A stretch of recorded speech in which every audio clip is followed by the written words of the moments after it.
Warren Buffett, the legendary investor, shares insights into his evolving investment strategies over the years, highlighting the importance of diligence and finding undervalued stocks, especially when working with smaller sums of money. In the years from 1956 through 69, you achieved the best results of your career, 29% annually against only 7% for the Dow. Your approach then was different than now. You looked for lots of undervalued stocks with less attention to competitive advantage or favorable economics and sold them rather quickly. As your capital base grew, you switched your approach to buying undervalued, excellent companies with favorable long-term economics. If you were investing a small sum today, which approach would you use?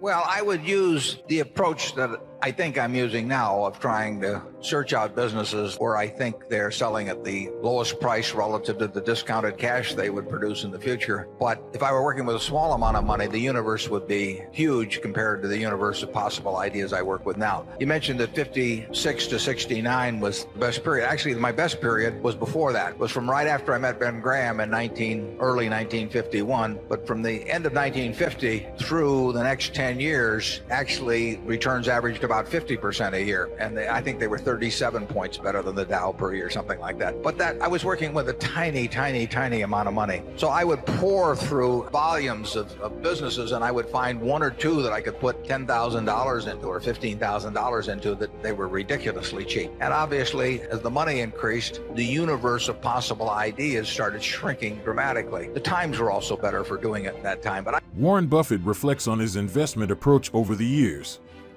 He acknowledges that his best returns were achieved when he had a smaller capital base and could focus on finding undervalued stocks with less attention to competitive advantage or favorable economics. However, he mentions that even with a small sum to invest today, he would still prioritize searching for businesses selling at a low price relative to their future cash flow potential. Buffett's comments highlight his evolution as an investor and his unwavering commitment to value investing principles, regardless of the size of his investments. I think if you're working with a small amount of money with exactly the same background that Charlie and I have, and same ideas, same whatever ability we have, I think you can make very significant sums. But as soon as you start getting the money up into the millions, many millions, the curve on expectable results falls off just dramatically. But that's the nature of it. When you get up to things you can put millions of dollars into, you've got a lot of competition looking at that, and they're not looking as I did when I started. When I started, I went through the pages of the manuals page by page. I mean, I probably went through 20,000 pages in the Moody's Industrial, Transportation, Banks, and Finance manuals, and I did it twice. And I actually, looked at every business. I didn't look very hard at some. Well, that's not a practical way to invest tens or hundreds of millions of dollars. So I would say if you're working with a small sum of money and you're really interested in the business, and willing to do the work, you will find something. If you were, there's no question about it in my mind. You will find some things that promise very large returns compared to what we will be able to deliver with large sums of money.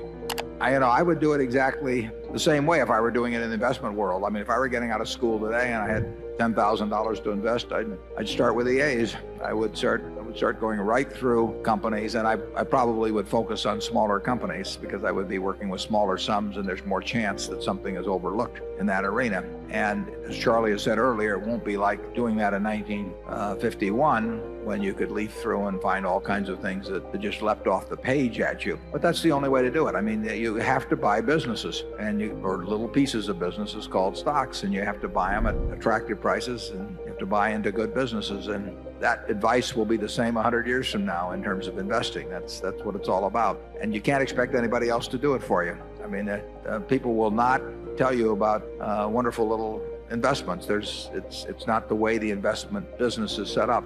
You've got to learn what you know and what you don't know, and within the arena of what you know, you have to just pursue it very vigorously and act on it when you find it. And you can't look around for people to agree with you. You can't look around for people to even know what you're talking about. You have to think for yourself. And if you do, you'll find things.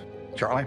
Well, yeah, I think that's right. A brilliant man who can't get any money from other people and is working with a very small sum probably should work in very obscure stocks, searching out unusual, mispriced opportunities. In the world of investing, Warren Buffett's wisdom remains timeless. He emphasizes the significance of independent thinking, thorough research, and seizing opportunities, whether you're managing a small or large portfolio, as these principles will continue to guide successful investments for generations to come.